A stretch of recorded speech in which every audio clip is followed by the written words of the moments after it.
अस्सलाम वालेकुम सब दोस्त भाई, ठीक ठाक रही से। मैं हूँ हाफिज़ शराज़, आप देख रहे हैं शराज़ मलिक ऑफिशियल यूट्यूब चैनल। मैं इस टाइम जी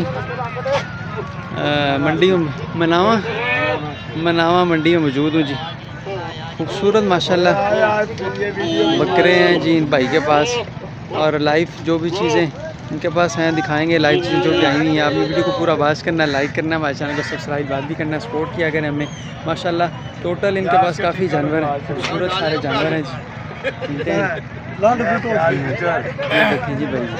क्या हाल भाईजान, ठीक हो? खैर, कितने जानवर हैं आज का अपने को? 280 जानवर हैं माशाल्लाह।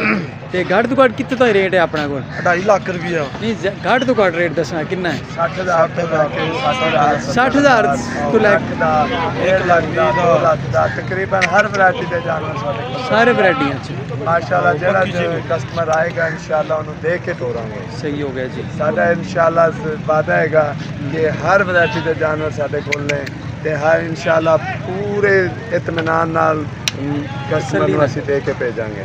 ਤੇ खूबसूरत मक्खी चीनियां ਦਾ मंडी च एक पुराना वाद मरकज हैगा जिंदे च हर वैरायटी के जानवर मिलते हैं। हर बंदे शो कराओ ना 2-3 जानवर जरा दिखाओ। माशाल्लाह दोंदा हैगा, दो दांद हैगा।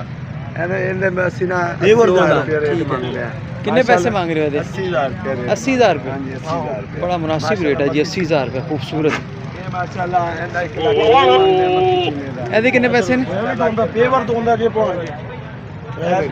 दोंदा पेवर 4 ਸਾਡੇ ਘਟਦਾ ਪਿਆ ਨਾ। 4 ਦੰਦ ਨਿਕਲ। ਇਹਦੇ ਕਿੰਨੇ ਪੈਸੇ ਨੇ? ਇਹਦਾ ਲੱਖ ਰੁਪਏ। 1 लाख रुपए।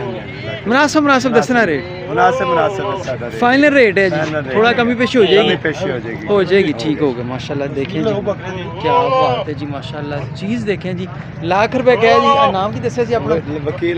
वकील अहमद है भाई जी, इनका माल है जी माशाल्लाह। चीज़ें हैं लाख रुपए। और भी दिखाओ जी। और हमारे पास इस वक्त माशाल्लाह बच्चे भी तहसील मेलसी जिला बिहाड़ी से हम आए हैं।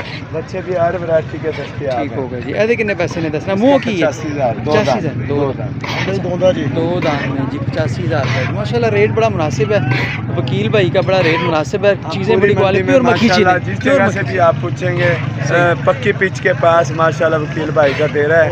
जो भी भाई आएगा इंशाल्लाह हमारी कोशिश होगी उसको बकरा दे के भेजेंगे। ठीक हो गया। टोटल कितने बकरे हैं आपके पास? 280 बकरे हैं इनके पास माशाल्लाह। वकील भाई कह रहे हैं जो भी आएगा इंशाल्लाह माल दे के भेजेंगे, खाली हाथ नहीं जाएगा कोई बंदा यहाँ से।